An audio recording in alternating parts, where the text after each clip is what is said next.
साधू थोर जाना साधू थोर जाना साधू थोर जाना कलियुगी इहलोकी तुझी सर्वाभूती सम शरीराचा भ्रम नेनो कदा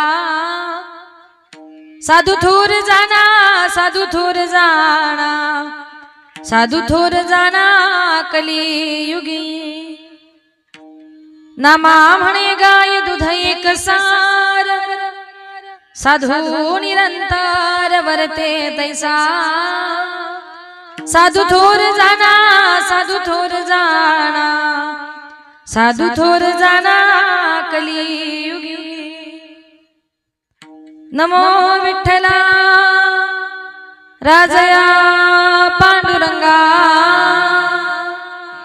नमो रुक्मिणी माऊली ज्ञानगंगा नमो पुंडलिका नमो चंद्रभागा नमस्कार माझा रुक्मिणी पांडुरंगा पंढरीचा देवराया पंढरीचा देवराया दंडवत तुझे पाया दंडवत तुझे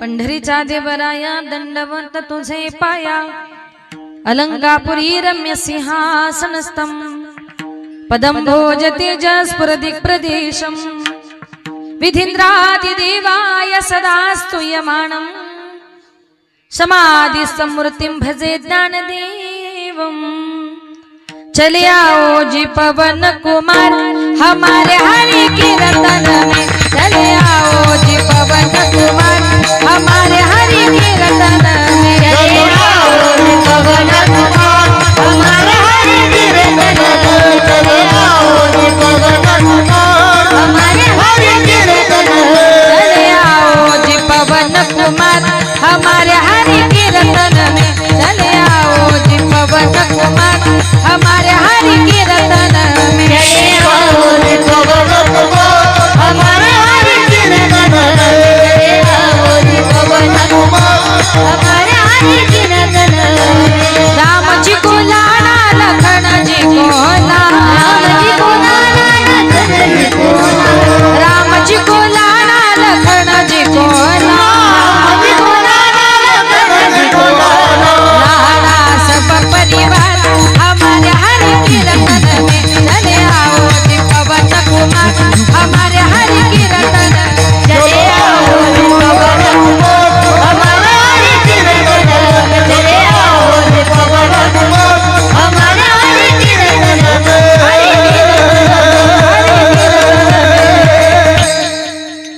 ओम नमो ज्ञानेश्वरा करुणाकरा दयाळा तुमचा अनुग्रह लादलो पावड झालो चराचरी मी कळा कुसरी काहीच नेने बोलू तू वचनी अति भाविका एका जनार्दनी तुमचा दास त्याच्यास पुरवावी विठ्ठल विठ्ठल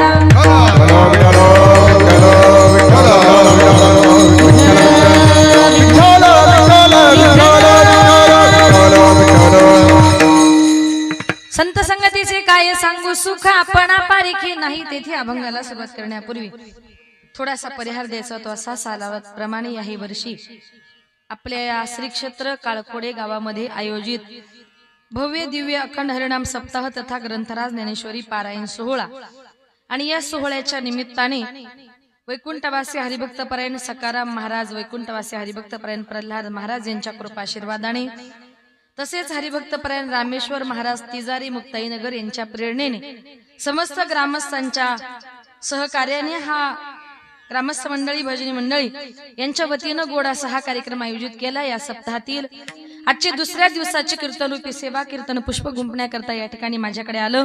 समस्त ग्रामस्थांच्या विनंतीला मान देऊन आपल्या गावातील ग्रामपंचायतीचे सरपंच उपसरपंच सदस्य असतील गावचे पाटील असतील या मंडळाचे अध्यक्ष आमचे आदरणीय शेळके भाऊ शिवाजी भाऊ शेळके बरोबर ना त्यांच्या कॉन्टॅक्टच्या माध्यमातून आज या ठिकाणी येण्याचा योग आला। तसेच माझे गुरुवर्य आदरणीय हरिभक्त परायण विठ्ठल महाराज वागचौर यांच्या गुरुकृपेने माझे वडील कैलासवासी भानुदास महाराज गजे यांच्या पवित्र स्मृतीला अभिवादन करून संत मंडळी वारकरी मंडळी महाराज मंडळी तुम्ही बसलेली सर्व श्रोते मंडळी सर्वांच्या चरणी एकदा नतमस्तक होऊन माझ्या कीर्तन रूपी सेवेला सुरुवात करते। सेवेलागी सेवक झालो तुमच्या लागलो निज चरणा आहो स्वामी तुकया देवा या बनीला करावा सेवेलागी सेवक झालो तुमच्या लागलो निज चरणा आहो स्वामी तुकया देवा या बनीला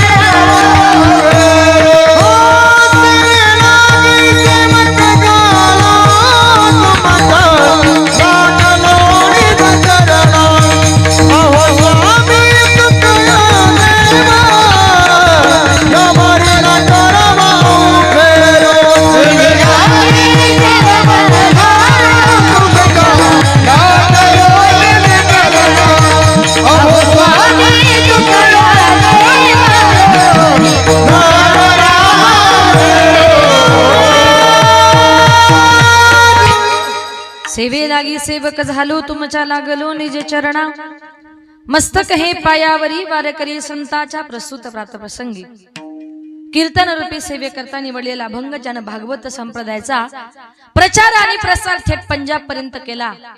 आपल्या रसाळ कीर्तनातून लाखो जडजीवांचा उद्धार केला आणि कीर्तनामध्ये नाचून ज्ञानाची दीप जगात लावले। नाचू कीर्तनाचे रंगी ज्ञानदीप लावू जगी ज्यांच्या बरोबर साक्षात पंढरीच्या पांडुरंग परमात्म्याने जेवण करावं हा अधिकार ज्यांना बालपणीच प्राप्त झाला अशा आमचे नामदेवराय आणि त्यांचा चार चरणाचा संत संगतीचं वर्णन करणारा तुमच्या आमच्या सर्वांच्या परिचयाचा असणारा गोड असा अभंग आजच्या या कीर्तन रूपी सेवे करता निवडला। विठाल विठाल विठाल संत संगतीचे काय सांगू सुख आपणा पारिखे नाही तेथे। या अभंगाद्वारे माझे नामदेवराय म्हणतात की या विश्वामध्ये कुणाचीही संगत कामाची नाही। एक निमिष जर माणसाला संतांची संगत मिळाली ना तर वैकुंठामध्ये हजारो कल्प राहायला मिळतील का ज्याला परमार्थामध्ये खरं सर्व सुख म्हणतात आणि ते सर्व सुख केवळ संतांच्या संगतीने मिळतं। मग एकदा का माणूस संतांच्या संगतीमध्ये गेला की ते संत त्या जीवाला त्या माणसाला एका क्षणात आपल्यासारखं करून टाकतात। आपण आसारी खे करीती तत्काळ नाही काळ वेळ तया लागी त्या ठिकाणी कुठलेही स्थळ काळ वेळेचा विचार केला जात नाही म्हणून संत श्रेष्ठ आहेत। संत का श्रेष्ठ आहेत? संत महात्मे जगावर प्रेम करताना आपल्या शरीराचा कधी विचार करत नाही, शरीराचा भ्रम नेनो कदा। शेवटी या अभंगामध्ये माझ्या नामदेवरायांनी संतांची तुलना गायी बरोबर करण्याचा प्रयत्न केला। विठाल विठाल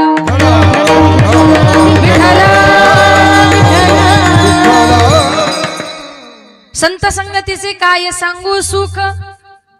तर या अभंगाद्वारे माझे नामदेवराय संतांच्या संगतीचं तोंड भरून कौतुक करतात। तुकोबराच्या माझ्या नामदेवराय ज्या संतांबद्दल बोलतात ते संत म्हणजे कोण, संत कुणाला म्हणावं एका सुभाषितकाराने गोड वर्णन केले। सन्मार्गवर्तिणा संत हा तद्रूपेण विद्या विनय रुद्धये सैव वर्तते संत हा। सन्मार्गाने वर्तन करणारे देव स्वरूप असणारे विद्या व विनय यामध्ये परिपक्व दशा गाठलेले आणि जगत कल्याण करता अवतीर्ण झालेले त्यांना संत असे म्हणतात। संत महात्मे या जगामध्ये अवताराला आले, अवताराला येण्याचं कारण एकच आहे, जगाच्या कल्याणा संतांच्या विभूती देह कष्ट विती परोपकारे। जगाचं कल्याण करण्याकरता संत महात्मे या जगामध्ये अवताराला झाले। आजही आपण नमस्कार करतोय ते संत महात्म्यांच्या ज्ञानाला। जीवनामध्ये तुमच्या जवळ जर ज्ञान असेल तर लोक तुम्हाला नमस्कार करतात। पण अज्ञान असेल तर अज्ञानपणामुळे काय होते, एक सुंदर उदाहरण सांगते तुम्हाला. एका गावात एक मनुष्य सकाळपासून संध्याकाळपर्यंत फक्त दारू प्यायचा. त्याचा मुलगा इतका हुशार का त्याने 1ली पासून 10वी पर्यंत वर्गामध्ये कधीच 1 नंबर सोडला नाही. आता एक दिवस त्याच्या मुलाचा 10वीचा रिझल्ट होता. त्याच्या बापानं थोडीशी घेतली आणि शाळेच्या गेटच्या बाहेर जाऊन थांबला. आता प्रत्येक मुलगा आपले रिझल्ट घेऊन येऊ लागला. त्याने एका मुलाला विचारलं, बाळा तुझा किती नंबर आला? त्यानं सांगितलं, काका माझा 20 नंबर आला. दुसरा मुलगा आला, किती नंबर आला? माझा 15 नंबर आला. तिसरा मुलगा आला, किती नंबर आला? माझा 12 नंबर आला. आता याचाच मुलगा आला. तो बाप म्हटला, मग पिंट्या वर्गामध्ये काय दिवे लावले? तो पिंट्या नाचू लागला, उड्या मारू लागला. म्हटला, बाबा अहो सगळ्या वर्गामध्ये माझा 1 नंबर आला.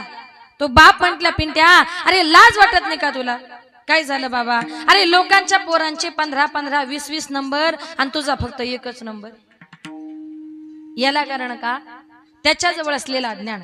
जीवन जगत असताना आपल्या जवळ अज्ञान नको. खरा संत कोण? संत ओळखण्याचं सुद्धा ज्ञान पाहिजे. माझ्या नामदेवराय माझे तुकोबाराय म्हणतात, कुठल्याही असंताला मी संत म्हणणार नाही. शुद्ध कसोनिया घ्यावे, वरल्या रंगानं भुलावे. म्हणून आजही तुम्हाला मला माझ्या नामदेवरायांनी ही कीर्तनाची परंपरा चालू केली. माझ्या नामदेवरायांनी हे कीर्तन अपेक्षित आहे, पण कुठलं? माझे नामदेवराय म्हणतात, तुम्हाला कीर्तन जर करायचंय ना, आपण गावामध्ये सप्ताह करत असताना कीर्तनाचा आनंद प्रत्येकाने घेतला पाहिजे. गायनाचे ओढे आपुलिया छंदे, गायनाचे ओढे आपुलिया छंदे, मनाचे आनंदे आवडीने मनाचे आनंदे, मनाचे आनंदे आवडीने मनाचे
माणसानं कीर्तन करत असताना कीर्तनाचा आनंद प्रत्येकाला घ्यायचा आहे.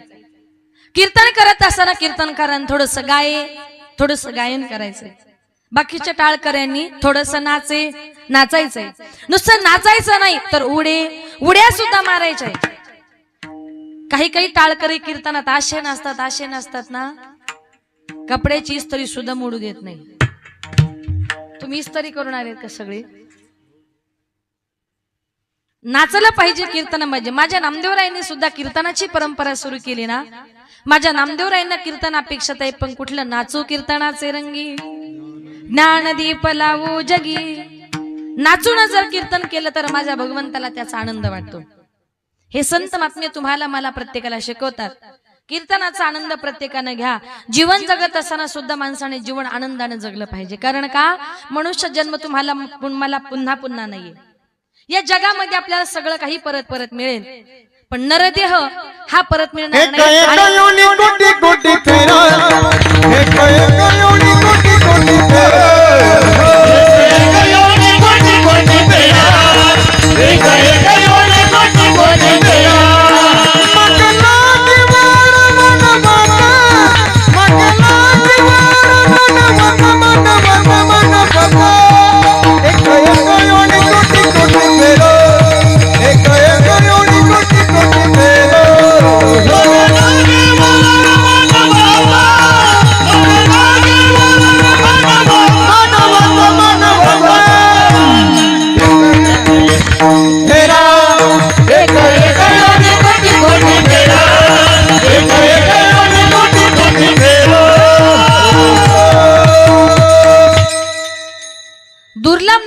भगवंतानी दिलाय. हसण्याची कला ही भगवान परमात्म्याने माणसाला दिली. हसत जा. काही काही लोक कीर्तनामध्ये तर आशे बसतात. कसे माहितीये? त्यांना पेढा खायला द्या तरी त्यांचा चेहरा तसाच, आणि त्यांना कडुनिंबाचा पाला खायला द्या तरी त्यांचा चेहरा, म्हणजे त्यांना कीर्तन गोडही लागत नाही, त्यांना कीर्तन कडूही लागत नाही. माणसाने जीवन कसं जरा हसत हसत आनंदाने जगलं पाहिजे. काही काही लोक अजिबात हसत नाही व त्यांच्या तोंडावर 24 तास 12 वाजलेले. एका गावात एका बाईचा नवरा हसतच नव्हता. तिने त्याला हसण्याकरता अनेक विनोद केले, अनेक जोक केले, पण तिचा नवरा काही हसेना. शेवटी म्हटली नवऱ्याचं माइंड फ्रेश करण्यासाठी दोघं जण नवरा बायको बाजारात गेले, तरी तिचा नवरा हसत नाही. काय केल्यावर म्हटली माझा नवरा हसेल? तेवढ्यात त्या बाईला समोर एक गाढव दिसलं. गाढव माहिती ना तुम्हाला? गाढवाला बघितलं आणि ती बाई नवऱ्याला म्हणते, अहो ते बघा तुमचे पाहुणे समोरून आलेत. तो इतका हुशार होता. म्हटला राम राम सासरे बुवा, बरे आहात ना? घरची मंडळी वगैरे. अशी गाढवाची टिंगल करा, पण नवरा बायकोने हसत जीवन जगा. का? कारण का संत महात्मे म्हणतात हसण्याची कला ही भगवान परमात्म्याने माणसाला दिली. आमच्या संतांनी सुद्धा आनंदाने जीवन जगले. माझ्या ज्ञानोबारायांनी प्रतिज्ञा केली, अवघेची त्रैलोक्य आनंदाचे आता चरणी जगन्नाथा चित्त ठेले. जगाला आनंदामध्ये ठेवण्याची प्रतिज्ञा माझ्या ज्ञानोबारायांनी केली. एकदा माऊलीच्या मनात असा विचार आला की आपण संपूर्ण जगातील तीर्थयात्रा करावी आणि हा मनोदय पांडुरंगाला सांगावा. म्हणून माऊली आळंदीहून पंढरीला आली. पंढरपूरला आल्यानंतर पांडुरंग परमात्म्यानं माऊलींना हितगुज विचारण्याकरता अंतर्गाभाऱ्यात नेलं. तर पांडुरंगाने विचारल्यावरून माऊली बोलू लागली, पुसता सांगेन हितगुज मात बैसोनी एकांत सुख गोष्टी. विचारल्यावरून माऊली सांगू लागली, देवा सगळ्या जगातल्या तीर्थयात्रा करायची, मग त्याकरता मला तुमचा नामदेवराय बरोबर पाहिजे. त्या काळी नामदेवराय म्हणजे देवाचे जीव की प्राण होते. देवाला हो म्हणावं नाही म्हणावं काही समजेना. शेवटी देवाच्या लक्षामध्ये आलं, हो जर म्हणतो तर मला नामदेवरायांखेरीज करमत नाही, आणि नाही जर म्हणालो तर नामदेवरायांना घेण्याकरता कोण आलाय? ज्ञानियांचा राजा गुरु महाराज म्हणते ज्ञानदेव तुम्हाईसे. नाही तरी कसं म्हणावं? ज्ञानियांचा राजा घेण्याकरता आलाय. द्विधा मनस्थिती झाली. ते जाऊ द्या. अध्यात्मातलं पटत नसेल तर थोडं व्यवहारातलं संसारातलं सोपं करून सांगते की ज्याप्रमाणे घरातल्या सगळ्या मंडळींनी एक विचार केला का ह्या दिवाळीला आपल्या सुनेला माहेरला पाठवायचं, नका पाठवू, तुमची इच्छा. पण त्याच मुलीचे मोठे काका मोठे चुलते मुंबई हायकोर्टामध्ये जज होते का ज्यांना सगळे लोक वाकून नमस्कार करतात. नेमके त्या मुलीचे काका तिच्या घरी आले. घरातल्या सगळ्या लोकांनी वाकून नमस्कार केला. विचारलं, जज साहेब तुमचं एवढं मोठं काय काम आहे, तुम्ही मुंबईवरून आमच्या घरी आलेला आहात? जज साहेबांनी सांगितलं, ह्या दिवाळीला मला माझ्या पुतणीला 15 दिवस माझ्या घरी न्यायचे. घरातले म्हटले आता लगेच घेऊन जा. आधी काय ठरलं होतं? पाठवायचं नाही. पण न्यायला कोण आलेत? हायकोर्टातले जज साहेब का ज्यांना सगळे लोक वाकून नमस्कार करतात. त्याप्रमाणे नामदेव महाराजांना घेण्याकरता आले होते. ज्ञानाचा सागर सखा माझा ज्ञानेश्वर. नाही तरी कसं म्हणावं? सांगितलं, ठीक आहे मी तुमच्या बरोबर नामदेवरायांना पाठवतो. ज्ञानोबाराय निघून गेले. नामदेवराय आले.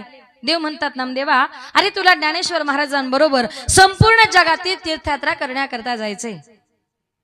नामदेव महाराजांनी देवाला स्पष्ट नकार दिला, देवा मी अजिबात तुला सोडून कुठे जाणार नाही. म्हटले का? देवा तुझ्याशिवाय मला करमत नाही आणि मलाही तुझ्याशिवाय करमत नाही. एवढ्या वर्ष तीर्थयात्रेला कसं काय जायचं? देव म्हणतात, नामदेवा तू म्हणतोस ना मला ज्ञानोबारायांबरोबर करमत नाही.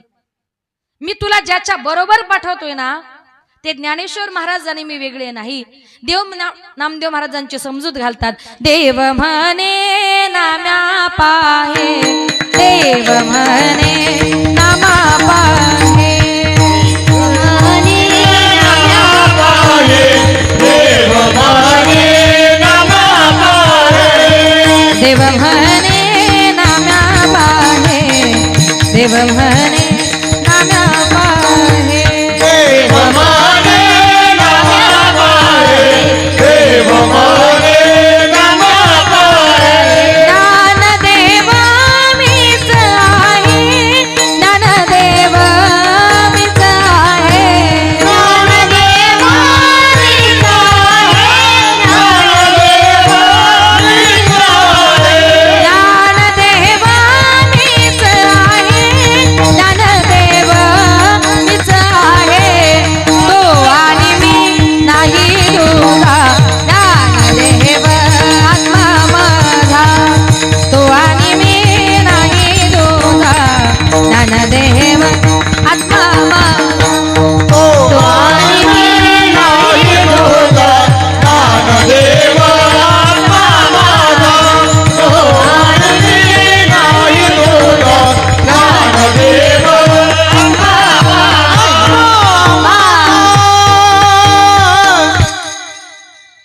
देव म्हणे नामा पाहे, ज्ञानदेव मीच आहे, तो आणि मी नाही दुजा, ज्ञानदेव आत्मा माझा. देव नामदेव यांची समजूत घालतात की अरे ज्ञानेश्वर महाराजांनी मी वेगळा नाही, एवढंच नव्हे तर ज्ञानोबरायांचा आत्मा माझा आत्मा एकच आहे. नामदेवराय म्हटले देवा असं म्हणतोच मग मी तीर्थयात्रेला जातो पण एका अटीवर, देवा आयुष्यभर तुझ्याशिवाय कुणाची भक्ती केली नाही, मी तीर्थयात्रेला जाईल पण ज्या देवाचे तुझ्यासारखे कमरेवर हात नसतील ना त्या देवाचं मी दर्शन सुद्धा घेणार नाही. मी त्याचे दर्शन नगे मी त्याचे दर्शन मी त्याचे दर्शन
कटेवरी कर नाही जा देवाचे, न घे मी तयाचे दर्शन. ज्या देवाचे तुझ्यासारखे कमरेवर हात नसतील ना त्या देवाचं मी दर्शन सुद्धा घेणार नाही. नको घेऊ दर्शन, फक्त तू तीर्थयात्रा करण्याकरता जावं एवढीच माझी इच्छा आहे. देवाच्या सांगण्यानुसार ज्ञानोबराय नामदेवराय दोघं जण तीर्थयात्रा करण्याकरता निघाले. विठ्ठल रुक्मिणी त्यांना चंद्रभागेच्या वाळवंटापर्यंत पोहोचवण्याकरता गेली. ज्या वेळेला दोघेही दिसेनासे झाले पांडुरंग परमात्मा रावळामध्ये आले आणि गुडघ्यामध्ये डोके घालून बसले. ही अडचण देवाच्या लक्षात आली. देव म्हटले अर्जुना अरे मला पाहण्याकरता तेवढी योग्यता पाहिजे, म्हणून देवानी अर्जुनाच्या प्रत्येक रोमारोमावर डोळे दिले. मग ज्या वेळेला संत महात्मे म्हणतात माझे नामदेवराय तीर्थयात्रा करून परत आले, नामदेवराय रावळामध्ये आले, रावळामध्ये आल्यानंतर देवाने नामदेवरायांना बघितलं अरे इतक्या वर्षातून माझा लाडका भक्त नामदेवराय मला भेटतोय, जावं आणि त्याला कडकडून असं आलिंगन द्यावं या आशेने ते विटेवरून खाली उतरले. पण आमच्या नामदेवराय म्हटले देवा तुला आलिंगन देण्यापेक्षा संताच्या संगतीचं सुख किती मोठं आहे हे आज मला कळालं. अभंगाचे प्रथम चरण. संत संगतीचे संत संगतीचे काय सांगू सुख गमक मागणे संत संगतीचे संत संगतीचे काय सांगू सुख संत संगतीचे संत संगतीचे काय सांगू सुख संत संगतीचे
संगतीचे काय सांगू सुख, आपण पारिखे नाही तिथे.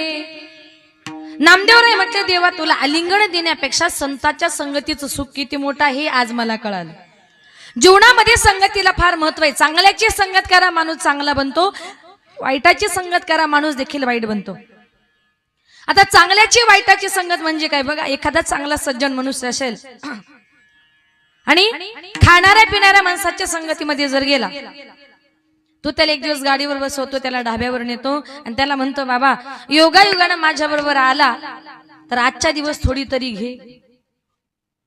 म्हणतो रे नको रे, कधी घेतली नाही. अरे जास्त नको, थोडी तरी नको बाबा, कधी घेतली नाही. अरे चवीपुरतं एखादं झाकण तरी. याच्या आग्रहास्तव एक झाकण, दोन झाकण, मग रोज एक लागते. याला कारण का, संगत कोणाची, त्या वाईट माणसाची. पण तो जर खाणारा पिणारा मनुष्य असेल, वारकऱ्याच्या संगतीमध्ये गेला, कीर्तनाला गेला, भजनाला गेला, आळंदीला गेला, पंढरपूरला गेला, नंतर तो स्वतः म्हणतो अरे मला देखील तुझ्यासारखी माळ घालायची. या कलियुगामध्ये आपण ज्याप्रमाणे संगत करू ना त्याप्रमाणे माणूस घडत असतो. म्हणून शक्यतो संगत करताना संताची करा. संतन की संग लाग रे तेरी अच्छी बनेगी, संतन की संग लाग रे तेरी अच्छी बनेगी, संतन की संग लाग रे तेरी अच्छी बनेगी, संतन की संग लाग रे तेरी अच्छी बनेगी, संतन की संग लाग रे तेरी अच्छी बनेगी, संतन की संग लाग रे तेरी अच्छी बनेगी, संतन की संग लाग रे तेरी अच्छी बनेगी, संतन की संग लाग रे तेरी अच्छी बनेगी, अच्छी बनेगी तेरी बिगड़ी बनेगी, अच्छी बनेगी तेरी बिगड़ी बनेगी, अच्छी बनेगी तेरी बिगड़ी बनेगी, संतन के संग लाग रे तेरी अच्छी बनेगी, संतन के संग लाग रे तेरी अच्छी बनेगी, संतन के संग लाग रे तेरी अच्छी बनेगी, संतन के संग लाग रे तेरी अच्छी बनेगी. जीवनामध्ये संगत करायची संताची करा. संताची जर संगत केली तर इथून पुढच्या कलियुगामध्ये तुमचं कल्याण होणार आहे. आणि वाईटाच्या संगतीमध्ये जर तुम्ही गेलात ना तर तुम्ही उलट दिशेला, उलट मार्गालाच तुम्ही निघून जाणार आहे. संगत चांगल्या माणसाची करा. संगतीनेच माणूस बिघडतो, संगतीनेच माणूस सुधारतो. जीवनामध्ये संगतीला फार महत्व आहे. आणि वाईटाची संगत जर रात्रंदिवस केली ना, तुम्हाला खरं सांगू तुमच्या जीवनामध्ये पश्चातापाशिवाय दुसरं काही शिल्लक राहणार नाही. एका गावात एका बाईचा नवरा अजिबात संसाराकडे, प्रपंचाकडे लक्ष देत नव्हता. रात्रंदिवस फक्त मित्रांबरोबर फिरणं, पार्ट्या करणं, दारू पिणं एवढंच काम त्याला.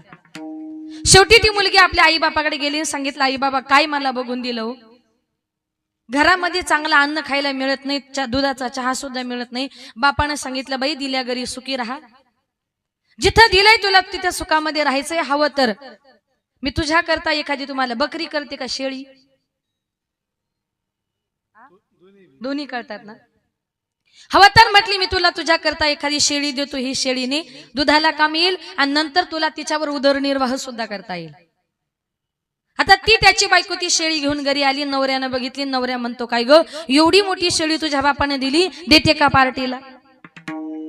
ती म्हटली माझ्या बापाच्या घरून आणली, पार्टीला नाही. म्हटली दुधा करता आणली, अजिबात तुम्हाला भेटणार नाही. उठला सुटला की रोज तिला म्हणायचं देते का पार्टीला. तिच्या लक्षामध्ये आलं माझा नवरा खातो पितो म्हणजे एक दिवस माझी ती शेळी चोरीला जाणार. तिचा इतका त्या शेळीवर जीव होता, ती काय करायची रात्री झोपताना सुद्धा गोठ्यामध्ये शेळी अशी बांधायची का तिच्या बेडरूम मधून ती दिसली पाहिजे. आणि रात्रभर तिला जाग येईल तेव्हा ती फक्त गोठ्यामध्ये शेळीच बघायची.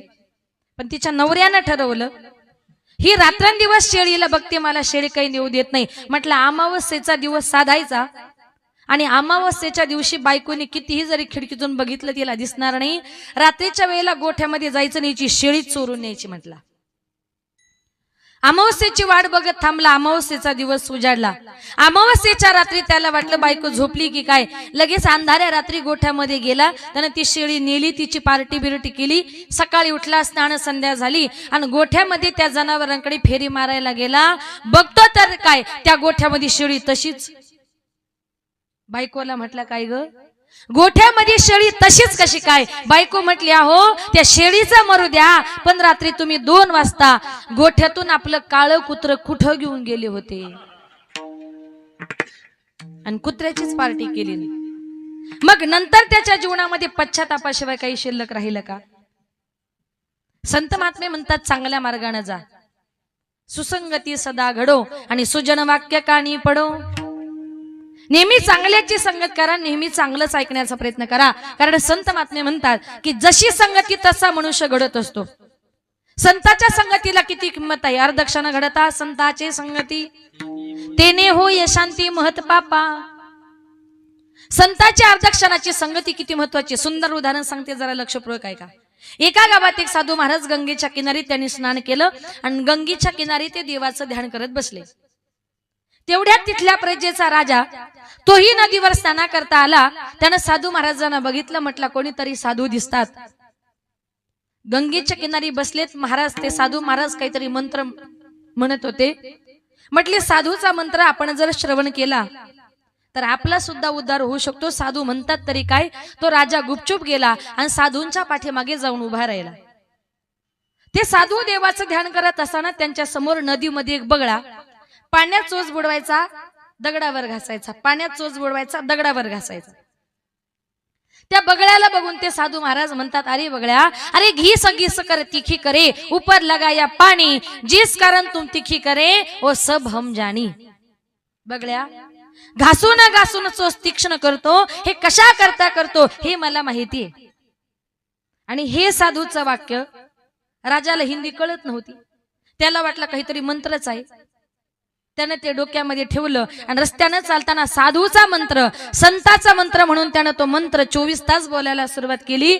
निवांत बसला का फक्त एकच म्हणायचा, घी सगी कर तिखी करे, ऊपर लगाया पाणी, जिस कारण तुम तिखी करे वो सब हम जानी. रात्रंदिवस त्या मंत्राचा तो जप करू लागला. एक दिवस त्याच्या राणीने त्याला मारण्याकरता अनेक प्रकारचे प्रयत्न केले, पण सगळे प्रयत्न फुकट गेले. राणीने राज्यातल्या न्हाव्याला सांगितलं, न्हावी दादा आज तुला काय करायचंय, राजाची दाढी करता करता राजाची मान कापायची. न्हाव्याने सांगितलं राजाला माहिती पडले तर अगोदर माझीच मान कापेल. तिने सांगितलं राज्यात जर राहायचं असेल तर तुला राणीचा हुकूम पाळावा लागेल. न्हावी थरथरा कापत कापत राजवाड्यामध्ये आला. राजे साहेबांच्या जवळ गेला आणि सांगितलं, राजे साहेब, राणी साहेबांनी तुमची दाढी करण्याची आज्ञा दिली, कृपा करा जरा खुर्चीमध्ये बसा. राजा त्या खुर्चीमध्ये बसला.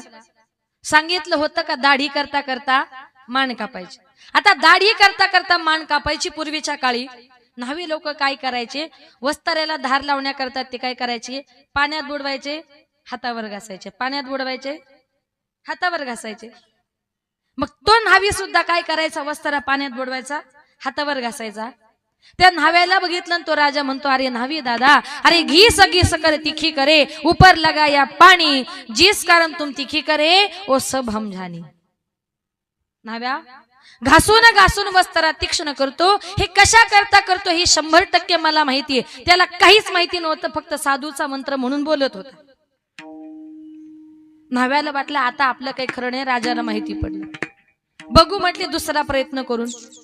पुन्हा त्या न्हाव्यानं काय केलं, वस्त्रा पाण्यात बुडवला, हातावर घासला.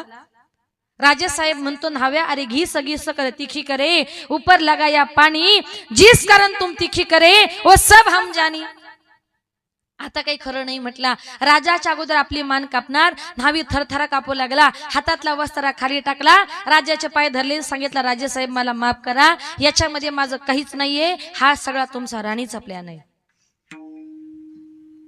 राजा म्हटला, आता खरं सांग, मला काहीच माहिती नव्हतं, पण तू माझे पाय धरले, तू म्हटला राणीचा प्लॅन आहे, खरं मला सांग काय झालं.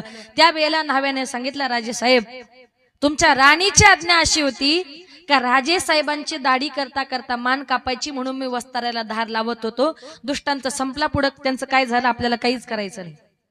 पण याच्यातून आपल्याला एक घ्यायचंय, का त्या दिवशी कदाचित जर राजाने ते साधूचं वाक्य ऐकलं नसतं तर कदाचित त्याच वस्त्रानं राजाची मान कापली गेली असती. पण अर्धक्षण घडता संताचे संगती तेने होय शांती महत पापा. अर्धक्षणाच्या संगतीमुळे काय झालं, त्या राजाचा सुद्धा उद्धार झाला. म्हणून माझे संत महात्मे या जगामध्ये श्रेष्ठ आहे त्याला कारण का माझ्या संत महात्म्याने त्या देवाच्या नावाचा झेंडा स्वर्ग मृत्यू पाताळ यांचा मंडप घातला. चार वेदाचा वर फुलवला बातीला. शास्त्र प्राणी अनुवाद तुझा गोंधळ मांडला.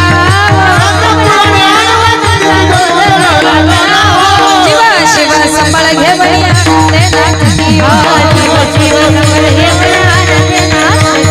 जीव शिव संबळ घे बळिया नंदे नाचती.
श्रेष्ठ का आहेत याला कारण का माझ्या संत महात्म्याने स्वर्ग मृत्यू पाताळ यांचा मंडप घातिला. तीनही लोकांमध्ये देवाच्या नावाचा झेंडा लावला.